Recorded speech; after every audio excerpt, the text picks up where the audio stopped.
Hi, I'm Sam Hawley, coming to you from Gadigal Land. This is ABC News Daily.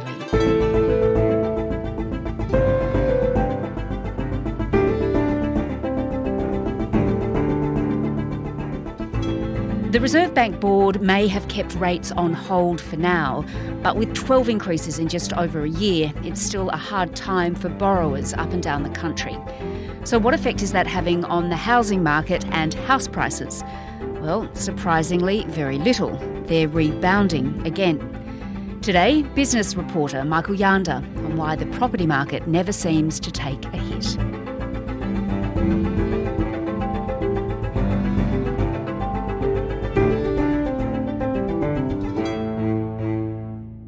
Michael, the Reserve Bank has held rates steady for only the second time in just over a year. Are we finally seeing signs that this rapid series of rate hikes may have come to an end, or at least they're coming to an end? Yeah, look, it may not be quite at an end yet, even though the Reserve Bank chose to pause yesterday. A welcome reprieve this month for consumers, with the Reserve Bank leaving the cash rate on hold at 4.1%. There is still a feeling in the markets and amongst many of the economists that they might hike at least one more time, probably in August when they've had a chance to look at the quarterly CPI figures, which are the full inflation data from the Bureau of Statistics. But last week's monthly figures did at least show a big drop in headline inflation. There are signs that inflation, while still uncomfortably high, is slowly starting to fall. The latest monthly reading shows the pace of inflation fell to 5.6% in the year to May. It's undoubtedly... And of course, we have a whole lot of people rolling off very cheap fixed mortgages at the moment onto very much higher, 2 or 3 times the level of repayments and interest rates that they were on under those fixed loans. And the Reserve Bank is going to want to see perhaps how that plays out in terms of demand in the economy before it hits people with the next rate rise, if indeed it does need another rate rise. Well, let's hope not. Because there is a feeling as well, isn't there, Michael, that the Reserve Bank may have gone too far already because a number of the rate rises that it's put in place haven't actually kicked in yet. That's right. There's a huge lag in how interest rates affect the economy. So it takes the banks about 3 months to pass through into your minimum repayments the extra repayment amount that the Reserve Bank has put through in a cash rate increase. So the kind of interest rates that are coming out of people's bank accounts now are where interest rates were about 3 months ago. So these latest rate rises will have an impact in 3 months' time. I want to have a look with you now, Michael, at house prices, because this is all connected. And we were told by economists that house prices would fall when interest rates started rising and kept rising.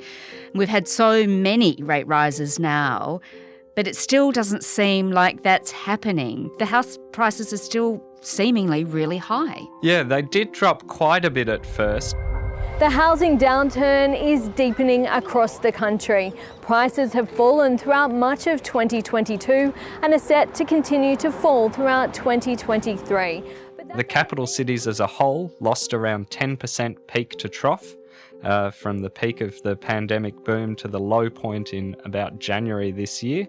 The market as a whole, including regional areas, lost about 9% across the country. Sydney saw the biggest capital city decline of almost 14% peak to trough over that decline. But then again, it's also started leading the rebound. It started rising in February, and now Sydney prices are up almost 5% from January's low. Melbourne prices have increased by 1.6% in the past 3 months, Brisbane by almost 2%, Adelaide by more than 1%, Perth by about 2.5%, and those gains have been accelerating. Prices rose by 1.2% in the month of May, and that was despite a rate rise at the beginning of May, so that certainly didn't put off enough buyers to see prices stabilise or fall. If these trends continue, those losses could be erased by the end of the year. So you better just explain this a bit more for me, because why is it that even though we've had all these rate hikes, the house prices are still going up? It just doesn't seem to make sense. Yeah, there's a few hypotheses, and we don't really know for sure which is correct or which combination. One is population. It's pretty clear that's having an influence. Borders reopened, and net migration in 2022 was close to 400,000 people coming into the country extra than what left Australia. So all of those people need somewhere to live. That adds to housing demand, and that's expected to continue this year with almost as many people coming in again as we saw last year. One interesting thing is we shifted to smaller household sizes during COVID. More people moved out by themselves, ditched housemates. So, that change in household size actually added as much demand as reopening the borders last year. At the same time, of course, rising interest rates, rising materials and labour costs meant that approvals to build new homes have now fallen to the lowest level in more than a decade, and we spoke about that just a few weeks ago. But it's not just that.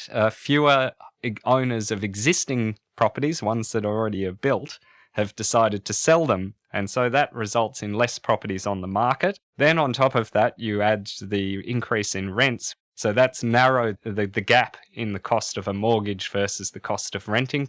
And then, of course, there's fear of missing out. Yes. And as the market starts to turn, Sam, everyone then wants to pile in while the prices are still down from those peak levels.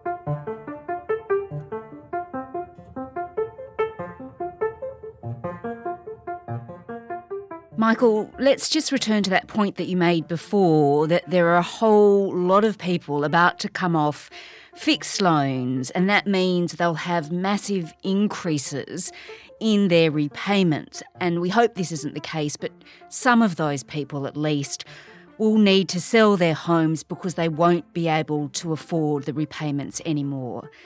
Will that change the dynamics at all? Yeah, and it is too early to see the full effect of whether this is going to happen and how bad it will be, because the biggest roll-off of those fixed mortgages only started in around April and May, and then the peak months of the roll-off are in June and into July and August. There were signs already, though, in data up to the end of March that a growing number of recent buyers were reselling their properties quickly, with more of them making a loss than you'd usually expect. So figures out from CoreLogic show that less than 6% of homes sold towards the end of 2021 had been purchased within the 2 years previously. That rose to 8.4% earlier this year. So a lot more people reselling their home within 2 years. Which shows you they're under stress. Potentially, and the thing that really shows you they're under stress, more people are making a loss on quick resales. So you go back a couple of years, end of 2021, only 3% of loss-making sales were properties that had been held for less than 2 years. That's now almost 12.5%. So when we see the June quarter data, we'll be getting a picture of people who are already in mortgage trouble earlier this year. And it's probably not until late this year that we'd start to see the full effects of that fixed mortgage cliff show up. Yeah, okay, so could be troubling time ahead for a lot of people. Michael, I think the question is, and I think it's a question that all Australians really care about, is what can we do so young people can actually get a foot in the market? Because at the moment it's unreachable for so many people because the property prices are just too high. Yeah, so the general approach in Australia has been to throw more money or subsidised access to home ownership at first-time buyers, whether it's through grant schemes run by the states and sometimes bankrolled by the federal government, or these low deposit schemes where you can now buy a home with as little as a 5% deposit through a federal government guarantee. None of those actually improve the problem in the medium to longer term because they allow more people into the market short term, which increases demand and just pushes up prices even further. So a lot of economists say the biggest problem is supply, and many of those put the finger squarely on zoning rules and NIMBYs, not in my backyarders, who reject developments in established areas of city and therefore, reduce the amount of apartments that can go up, reduce the housing supply and push up the price of the homes that they already own in those areas. Then you can also look at demand, which is the area a lot of economists completely ignore. Do we have policies that allow and encourage people to own more homes or bigger homes than they need? As I said, there's a limit to how many homes you can build. So if supply is constrained, perhaps if we want to lower prices, we do need to look at demand as well. Negative gearing and the capital gains tax discount encourage investment to minimise tax. The problem, though, is the government is reluctant to tackle the demand side or the supply side, because in the end, homeowners are 2/3 of voters and they don't want to see their property values fall. Right. So that's about votes at elections. Yeah, essentially. There's the cold calculus of policies that favour renters versus owners, and on that front, the renters are in the minority. Right. Okay. But that might not always be the case, I suppose.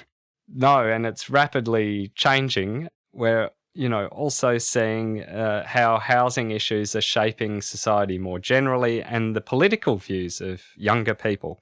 So there's some interesting research out last week from the Conservative Centre for Independent Studies think tank, warning the coalition that they risk becoming electorally obsolete, because typically in the past, with Gen X and baby boomers, as people got older, they tended to shift to the right and gravitate towards the coalition. But this study from the Centre for Independent Studies showed that's not happening to anywhere near the same degree with Gen Y, with the millennials, and it's even the reverse with Gen Z, who, as they progress through their 20s, are actually shifting further to the left as they become perhaps more disenchanted with the fact that they can't buy a home, and now their rents are also going up sharply. And when you look at it, home ownership is probably a key to that. Certainly, Liberal Party founder Robert Menzies was a big supporter of promoting home ownership in the 1950s and 60s because he saw it as a bulwark against communism and other radical politics. People with assets have something at risk from radical changes, and the more people in society who don't own anything, who particularly don't own a house, that big asset in your life, the more radical people and the more support for radical policies you're likely to see. So if the government doesn't address this, though, or doesn't make some changes, what can we expect in terms of our housing situation, do you think, in the short term? Look, certainly we're seeing a lot more people in insecure housing. We're seeing reports of rising homelessness. We're seeing a lot more people under both rental and mortgage stress. We used to have about a quarter of the population living in rentals, and now we're up to roughly a third, and that's only getting higher as home ownership rates plummet amongst millennials and Gen Z. So unless something changes, renters are going to eventually rule the roost, albeit maybe in a few decades' time.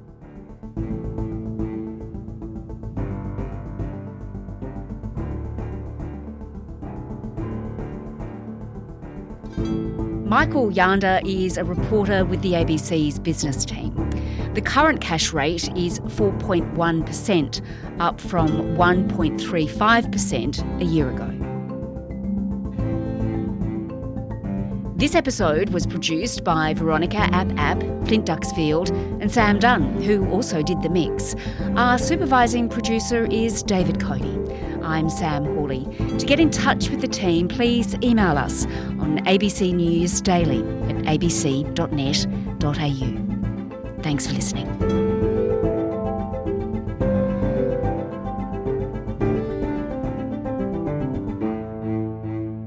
Subscribe to listen to more free podcasts or download the ABC Listen app and stream ad-free.